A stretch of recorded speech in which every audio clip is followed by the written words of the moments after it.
आमच्या इथले थोडे जे इव्हेंट झाले त्याच्यामध्ये आहे, त्यामध्ये तुम्ही माननीय आमचे कुलपती श्री त्यांना पाहू शकता.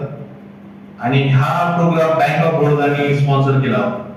तर आता ही प्राकृतिक शेतीची आताची म्हणजे एक नीड किती कळतीये त्याच्यामधून कळतं की ह्या प्रोग्रामसाठी त्यांनी 5-10 लाख रुपये खर्च केले आमचे.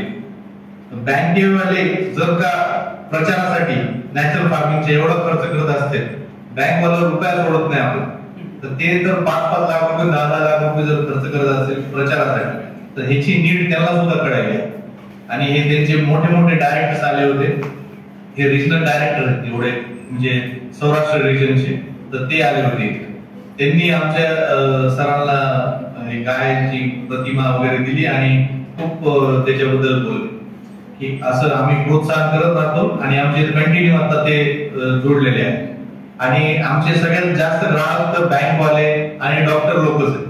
जितके डॉक्टर आहेत अमरेलीमध्ये ते सगळे फक्त शेतकरी विचारतात किंवा प्राकृतिक शेतकरी कोण कोण आहे, तर त्यांचे सगळ्यांचे कॉन्टॅक्ट त्यांच्याकडे. मला जेव्हा इथं नवीन मी रेकॉर्ड झालो तेव्हा मला कॉन्टॅक्ट घ्यायचे होते, तेव्हा त्यांच्याकडून बरेच एक दोन डॉक्टर आहेत, ते मी मुलांना दाखवायला नेलं होतं ते दवाखान्यात, तर त्यांनी मला सांगितलं की सर ह्यांच्याकडे पण इथं पण प्राकृतिक करतात, पण आम्ही त्यांच्याकडून विकत देतो.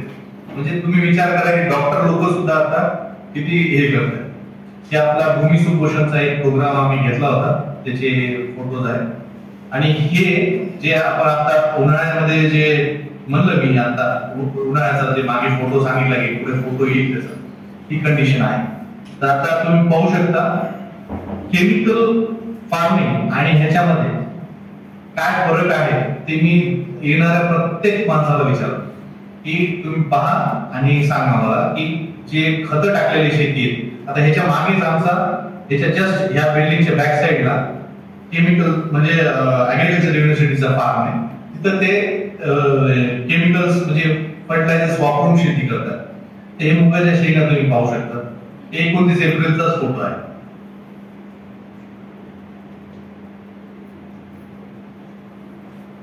आणि आमचा एक फार्मर आहे, तर त्या फार्मरची हे फोटोज आहेत.